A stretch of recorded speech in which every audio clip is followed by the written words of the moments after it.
What's happening, 831? Welcome to another episode of Go Live, Monterey County's main source for arts and entertainment news. I'm your host, Marcos Cabrera, features writer for the Monterey County Herald. Sitting with me, as always, is our Go editor, Mac McDonald. How you doing today? Pretty good. Welcome. Glad to have you, of course, each and every week. And this week on the cover of Go Magazine, we have Cooking for Solutions is a big event, and that will be the cover story. So give us a little breakdown of what this event is and who's putting it together.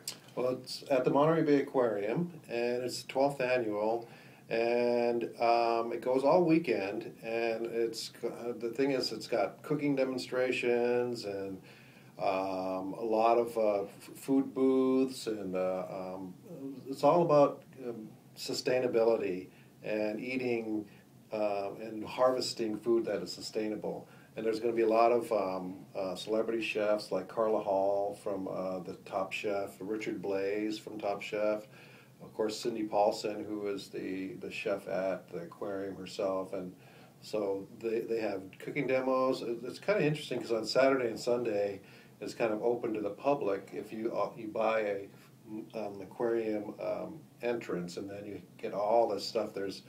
I went last year, and they had 2 or 3 cooking demos. They had food booths, and they had all kinds of outside, inside, and outside. So you could walk around and eat and get some information about sustainable cooking and eating. So, do you have information on where folks can learn a little bit more about the event? It's on you can either go on the Monterey Bay Aquarium website or the cookingforsolutions.com. And there's also, we got the Rock and Rod Festival going on this week. Why don't you give us a little bit about that? The Monterey Rock and Rod Festival is in the 7th year, and it's it's a celebration of old rock and roll. I'd say 50s, 60s rock and roll, and of course hot rods. What goes better than hot rods and rock and roll? And that started 7 years ago. It's a benefit for the Gateway Centers for developmentally disabled young people and adults in Pacific Grove.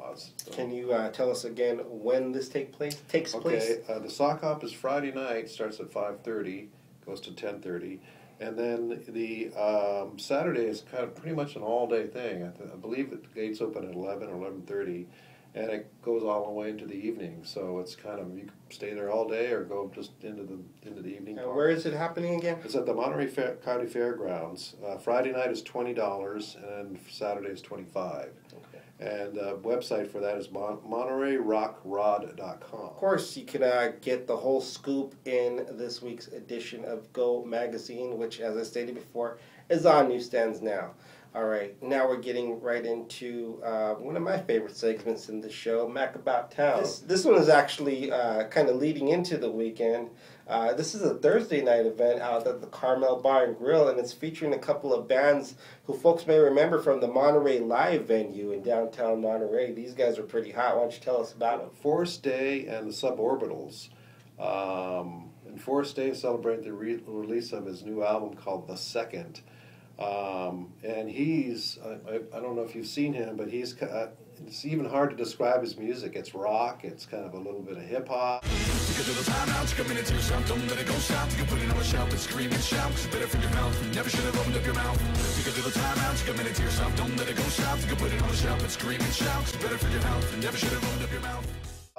It's a little funky reggae. I did a little write-up in Go this week about them, and basically, you can't really describe the genre. The only thing I could compare it to is like a real-life version of Dr. Teeth and the Electric Mayhem from the Muppet Show. The thing with the Forrest Day shows is they really whip the crowd up, and all of a sudden the whole room is just going up and down, and it's a lot of fun. Have you heard any of the new music? Any of the music? Yeah, I've actually been listening to it, and it's pretty good.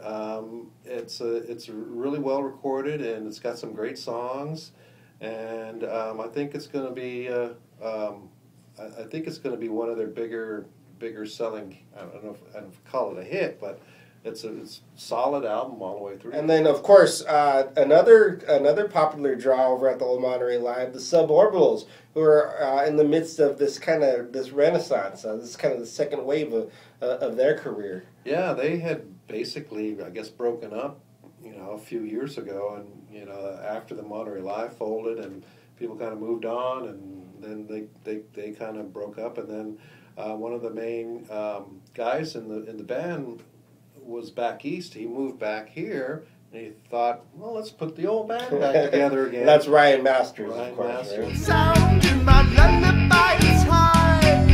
Close your fishy green eyes. Oh, girl. Yeah, so Carmel Bar and Grill will be the place to be. That'll be going on at 8 p.m. Thursday, May 16th. As Mac mentioned, it's a $15 cover. For more information, you want to check out forestday.bandcamp.com or facebook.com/suborbitals. I didn't mean to cut you off. Oh, no, Mac. I just wanted to, people kind of come to me all the time. They go, Carmel Bar and Grill, where's that? Because it sounds like it's in Carmel, but it's actually in the barnyard. Okay. So a lot of people don't know that, and it's kind of confusing, but it's in the barnyard. It used to be a Mexican restaurant. I think it was called Ola or something like that. And so it's right in that. Old-timers remember it as the Thunderbird bookstore. Okay. Back in the day. Going back. So, but now it's called Carmel Bar and Grill, so in the barnyard. All right. The 20th Annual Carmel Art Festival takes place Friday through Sunday, May 17th through 19th at Davendor Park and Mission Street, Carmel. This is going to feature 60 juried artists who will be doing some plein air painting all through the weekend. And then Friday evening, it'll get into a live auction, a silent auction, where these artists' work will be available for sale. And on Sunday, they will announce the winners for the event. This event is free for the public. If you want some information, go to carmelartfestival.org. On Saturday at 9 p.m., May 18th, Arden Park Roots, a Sacramento-based reggae rock band, performs at Casa Sorrento in Salinas. Arden Park Roots is a very popular draw in their hometown of Sacramento. They've won several local music awards called the Sammys, and they'll be performing with a band called Pasadena, and they're actually from Pasadena, Maryland, not Pasadena, California. $5 cover. For more information, 757-2720 or see casasorrento.com.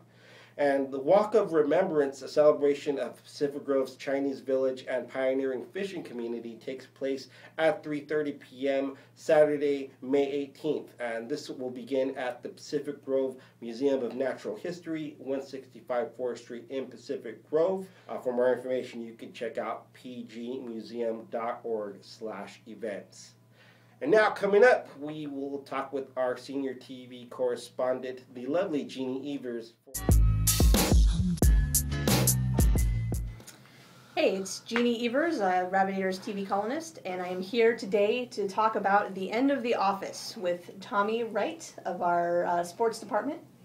We're two of the rare people who have stuck with the show, it turns out, after Steve Carell left. And, since this is the farewell episode on Thursday, I thought it would be a good time to kind of look back on the show, talk about what worked for us, what didn't, and we'll just go from there. So, Tommy, why did you keep watching after Steve Carell left, after so many people abandoned it? Well, I just feel invested in these characters, and like we were kind of talking about before, to me, I really enjoyed all these characters, and I didn't really feel that they needed to try and replace Steve Carell. First there was Robert California, then there was Nellie Bertram.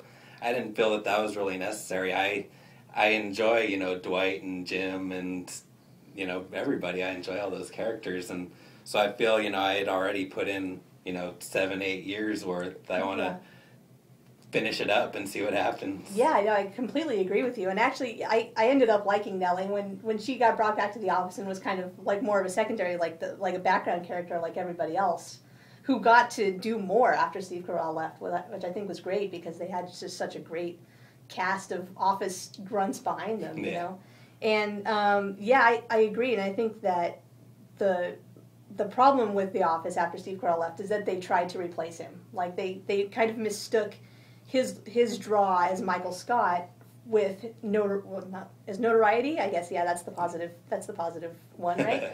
Or with his popularity, and so that's when you got like Will Ferrell in that transition period, which was just awful. And it was awkward. Robert California, which was up and down. I Yeah. kind of ended up liking him too, but Nelly grew on me. Yeah. Too. So one thing I think that I have liked about this final season is there's been a lot of callbacks. We were talking a little bit earlier about this penultimate episode where they did the card, and then that was the send back to way back early on with Jim and Pam. That was a little bit of a payoff, I think, for some fans that have continued watching. Yeah, for sure, and especially because the Jim and Pam storyline this year, for me at least, has been just really frustrating. Yeah, I agree. Not only the separation, but kind of the force, the manufactured tension between them. It felt like, especially I thought with Pam and the boom mic guy. Yeah, I remember reading a tweet from you about how you weren't too big on them breaking the fourth wall there with those episodes. How have you felt about that breaking of the fourth wall and bringing the camera crew into it? I'm not really a huge fan of it. It's grown on me. I think, what they've done with it has gotten better. At first, it seemed a little much and seemed a little weird, but it's grown on me. And yeah, getting into the final episode, it does seem that like that's what they're going to do. I've read reports that I guess Kelly's going to be back and Ryan's going to be back, so that should be interesting. Yeah. Apparently it's all still kind of a big question mark whether Steve Carell will be back or not. Yeah, I've seen stuff kind of saying both. The rumor mill that I don't really feel like spreading, yeah. And I think too, with Dwight as manager, at the end here, is way more believable now than a couple of years ago. I think Dwight has grown more as a character. He's still like totally crazy, as you can see with the security doors and the random system that he has going on. Yeah. But I think he's way more appropriate as a manager now than he would have been a couple of years ago. And yeah, I agree. I think kind of like Jim he had to think about it, but he's the guy. I mean, and he wanted it so bad. Yeah. Like, it's just, the yearning was palpable for Dwight there, and I'm really excited for him that he got it. He got everything, kind of the whole package. Well, are you looking forward to anything in this final episode? Anything that you want resolved or want to feel? I guess Jim and Pam is still, for me, I want to see what happens with them. Is Jim going to get the shot to pursue his dream? Is he not even worried about that anymore? I mean, that's kind of how he led on there in this past episode, that he was just happy to have Pam there. But at the same time, you have to imagine there's still in the back of his mind, even if he's pushing it back, that he wants to do this. This was his dream. So I'm curious to see what happens there if Pam finally gives in a little bit. So do you buy that he would give up on his dream just for Pam? Oh, yeah, I think so. But ultimately, I don't know if he'll still, have those second thoughts and doubts and questions in his mind that, what if I would have done that? What could have happened? Yeah. Because it's tough to just give up on your dream. That's true. So, all right, The Office series finale is at Thursday at 9 p.m. It actually goes an hour and 15 minutes, so make sure that you give your DVRs some extra room. It will be preceded by an hour-long retrospective. And it's a show to celebrate. I'm certainly glad I stuck with it. And, yeah, me too. Because as you say, there was a lot of other characters to care about, to see them finish their arcs and their storylines, and I'm excited for it. But also a little sad, sad in the heart. But that's true. Anyway, all right. Thanks for talking The Office with us, and we'll see you next week.